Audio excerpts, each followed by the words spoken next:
নমস্কার বন্ধুরা, আপনারা দেখছেন সুমিতা ব্লগ। আজ আমরা চলে এসেছি কলকাতার বালিগঞ্জ এলাকায় গুরু সদয় রোডে অবস্থিত একটি অসাধারণ জায়গা, Birla industrial and technology museum. এই মিউজিয়াম শুধু একটা ঘোরার জায়গা নয়, এটা হলো বিজ্ঞান, প্রযুক্তি আর কৌতূহলের এক জীবন্ত পাঠশালা। বিড়লা মন্দির ঘোরার পরে চলে আসুন এবারে বিড়লা মিউজিয়াম। এই হচ্ছে বিড়লা মন্দির। এখান থেকে সোজা রাস্তা ধরে এলে হাঁটা পথ 5 মিনিট। সেখানে 4 মাথার একটা মোড় পড়বে। সেই মোড় থেকে বাঁ দিকে ঘুরে গেলে এই যে গাড়িগুলো যাচ্ছে, এই রাস্তাটা দিয়েই আমরা এবারে যাব বিড়লা মিউজিয়ামের সামনে। চলুন যাওয়া যাক। এই হচ্ছে আমরা ঢুকে গেছি। এই যে সাদা পাঁচিলটা দেখতে পাচ্ছেন, এই সাদা পাঁচিল ধরে আসলেই কিছুটা সামনে এই হচ্ছে আমাদের মিউজিয়াম। এই হচ্ছে মিউজিয়ামের সামনের পোর্শনটা। ডান দিকে আছে টিকিট কাউন্টার।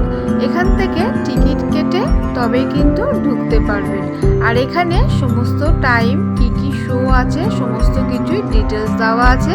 তাও একবার বলে দিই, এখানে টিকিট নিয়েছিল 90 টাকা। সেখানে 2-3টে শো দেখতে পারবেন, বাদবাকি সব কিছুই দেখতে পারবেন। আর 60 টাকা যেটা, সেটা আপনারা শুধু যেগুলো বিজ্ঞানসম্মত জিনিস সেইগুলোই দেখতে পারবেন, কোনো শো কিন্তু আপনারা দেখতে পাবেন না। এই মিউজিয়ামটি প্রতিষ্ঠিত হয় 1959 সালে এবং এটি ভারতের প্রথম ইন্ডাস্ট্রিয়াল ও সায়েন্স মিউজিয়াম। আপনারা দেখতে পাচ্ছেন বাইরে থেকে এই বিল্ডিংটার একটা আদর্শ আছে। পরিবেশ একদম শান্ত, পরিষ্কার আর শিক্ষামূলক। বিড়লা পরিবারের উদ্যোগে তৈরি এই মিউজিয়ামটি বিশেষ করে ছাত্রছাত্রী, বিজ্ঞানপ্রেমী ও পরিবার নিয়ে ঘোরার জন্য খুবই জনপ্রিয়। চলুন এবারে ভিতর দিকে ঢুকে দেখি এখানে ঠিক কি কি রয়েছে। চলুন আমার সাথে দেখতে থাকুন। এই হচ্ছে সিঁড়ি, আর এই সিঁড়ির সামনেটায় দেখুন কি সুন্দর লাগছে। পালকি নিয়ে দাঁড়িয়ে রয়েছে, স্ট্যাচু করা রয়েছে। এবারে আমরা ওপর দিকে উঠব। চলুন যাওয়া যাক। এই আমরা সিঁড়ি দিয়ে উঠে এসেছি, ফার্স্ট ফ্লোরে রয়েছে। এখানে তারামণ্ডলের সমস্ত শো দেখানো হয়। এই হচ্ছে তারামণ্ডলের জায়গাটা। এবারে আরও একটা সিঁড়ি দিয়ে উঠে আসলে এখানে রয়েছে কিছু সায়েন্সের জিনিস। চলুন আমরা এবারে ভিতরের দিকে যাই। এই মিউজিয়ামে রয়েছে interactive science exhibit, live science demonstration, space science, nuclear energy, electricity, transport ও ইঞ্জিনিয়ারিং গ্যালারি। সবচেয়ে ভালো বিষয় হলো এখানে আপনি শুধু দেখবেন না, নিজের হাতে ছুঁয়ে বুঝতে পারবেন বিজ্ঞানকে। এখানকার কিছু জনপ্রিয় গ্যালারি হলো ইলেকট্রিসিটি গ্যালারি, যেখানে বিদ্যুৎ কিভাবে কাজ করে সেটা খুব সহজভাবে বোঝানো হয়েছে। সব মিলিয়ে বলতে গেলে বিড়লা মিউজিয়াম শুধু একটা মিউজিয়াম নয়, এটা হলো শেখার আনন্দ। আপনি যদি কলকাতায় থাকেন অথবা কলকাতায় ভ্রমণে আসেন তাহলে এই জায়গাটা মিস করবেন না। এই মিউজিয়ামের ভিতরে ঢুকলেই বোঝা যায় এটা শুধু ঘুরে দেখার জায়গা নয়, এটা শেখার একটা বড় জগৎ। এই মিউজিয়ামের এক একটা গ্যালারিতে এক এক ধরনের বিষয় তুলে ধরা হয়েছে। এই জায়গাটায় ঢুকলেই একটা আলাদা অনুভূতি হয়। চারপাশে যেন বিজ্ঞান নিজেই কথা বলছে। এখানে এসে বোঝা যায় বিজ্ঞান শুধু বইয়ের পাতায় নয়, বিজ্ঞান আমাদের চারপাশেই আছে। এখানকার প্রতিটি এক্সিবিট এমনভাবে বানানো যাতে খুব সহজ ভাষায় জটিল বিষয়গুলো বোঝা যায়। ছোটরা যেমন মজা পায়, তেমনি বড়রাও নতুন করে শেখে। আমাদের ছোটবেলায় যে কৌতূহলটা ছিল, এই মিউজিয়ামে এলে সেটা আবার ফিরে আসে। প্রতিটি কর্নারে লুকিয়ে আছে নতুন প্রশ্ন আর নতুন উত্তর। যারা বিজ্ঞান নিয়ে পড়াশোনা করছে তাদের জন্য এই জায়গাটা একটা লাইভ ক্লাসরুমের মতো। এখানে এসে পড়াশোনা আরও ইন্টারেস্টিং হয়ে যায়। সবশেষে একটু বলবো, বিড়লা মিউজিয়াম এমন একটা জায়গা যেখানে শেখা আর আনন্দ দুটোই একসাথে পাওয়া যায়। এখানে রাখা আছে বড় বড় ইন্ডাস্ট্রিয়াল মেশিনের মডেল, যেগুলো সুইচ টিপলে চালু হয়ে যায় এবং চোখের সামনে পুরো কাজটা দেখা যায়।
এদিকেও তাই সেম, ভুলভুলাইয়ার মতন যে জায়গাটা সেই হচ্ছে এই জায়গাটা।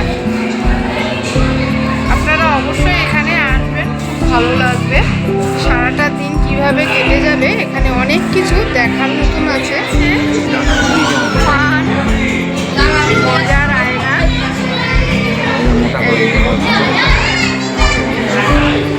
এই দেখো এইখানে এরকম নাটা মোটা কি সব করে রেখে দিয়েছে আয়নায়। এই দেখো যখন যেমন ভাবে, এটা আবার কি হয়েছে এটা বোঝা যাচ্ছে।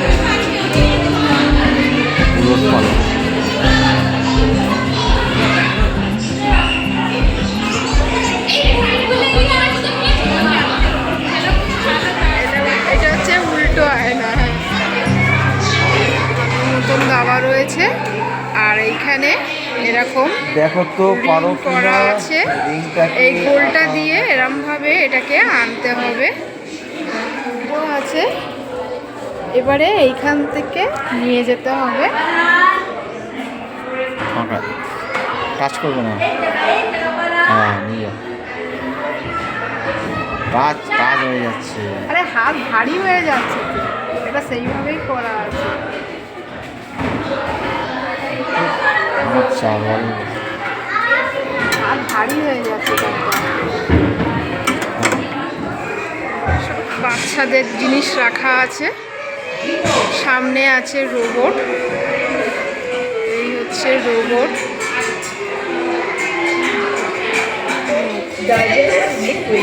ওদের শরীরে যে সমস্ত অঙ্গ আছে সেগুলো এখানে দেখা যাচ্ছে।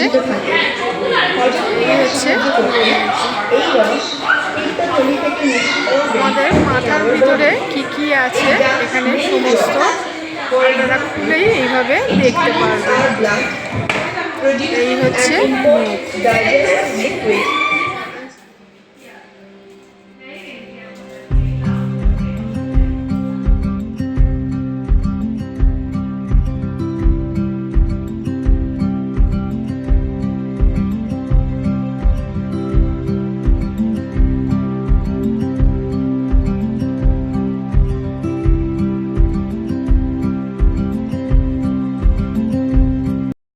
এবারে দেখায় নিজের মেকওভার নিজে কি করে সাজাবেন। দেখতেই পাচ্ছেন এখানে মেশিন রাখা আছে, আমি এখানে বসেছি। এটাকে আমি এবারে ফটো ক্যাপচার করেছে, এটাকে এবারে আমি সাইডে প্রসেসে দিলাম। প্রসেসে দেওয়ার পর এখানে আমার সমস্ত ফটো সিলেক্ট করতে হবে। এখান থেকে আপনারা ফটো সিলেক্ট করে নেবেন কোনটা আপনাদের ভালো লাগছে, সেই হিসাবে এখানে প্রসেসিং হবে। আর এবারে পুরো ফটোটা এখানে রেডি হয়ে যাবে। এই হচ্ছে পুরো ফটোটা। কেমন লাগলো এই জায়গাটা আপনাদের অবশ্যই কমেন্টে জানাবেন।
Mining section.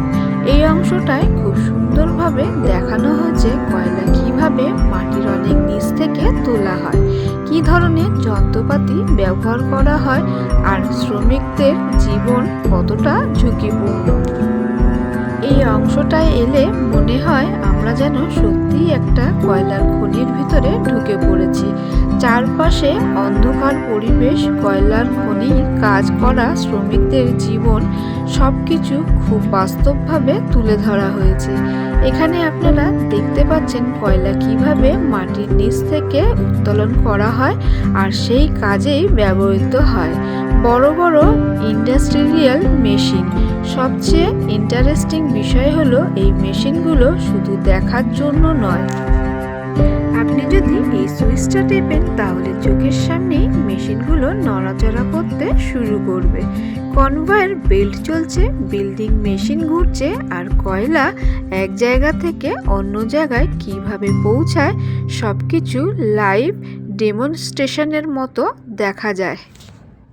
একটু অসাবধান হলেই ভয়ঙ্কর দুর্ঘটনা ঘটতে পারত। এই সেকশনটা আমাদের মনে করিয়ে দেয় যে বিদ্যুৎ আমরা আজ খুব সহজেই ব্যবহার করি, তার পিছনে লুকিয়ে আছে হাজার হাজার শ্রমিকের পরিশ্রম আর ঝুঁকিপূর্ণ জীবন। এখানকার প্রতিটি মেশিনের পাশে ছোট ছোট ইনফরমেশন বোর্ড দেওয়া আছে, যেখানে খুব সহজ ভাষায় পুরো প্রসেসটা বোঝানো হয়েছে। এই কয়লার খনি গ্যালারি বিশেষ করে ছাত্রছাত্রীদের জন্য খুবই শিক্ষামূলক। বইয়ে পড়া বিষয়গুলো এখানে এসে চোখের সামনে জীবন্ত হয়ে ওঠে। সব মিলিয়ে বলতে গেলে এই সেকশনটা শুধু একটা এক্সিবিট নয়, এটা হলো ভারতের ইন্ডাস্ট্রিয়াল ইতিহাস একটা জীবন্ত অংশ। এই ধরনের ইন্টারেক্টিভ মিউজিয়াম আজকের দিনে খুবই কম দেখা যায়, তাই সুযোগ পেলে নিজেই চোখে এসে দেখে যাওয়া সবচেয়ে ভালো। ভিডিওটি যদি ভালো লাগে তাহলে অবশ্যই লাইক, শেয়ার আর সাবস্ক্রাইব করবেন। এরকম আরও সুন্দর জায়গার ভিডিও পেতে আমার চ্যানেলে সাথে থাকুন।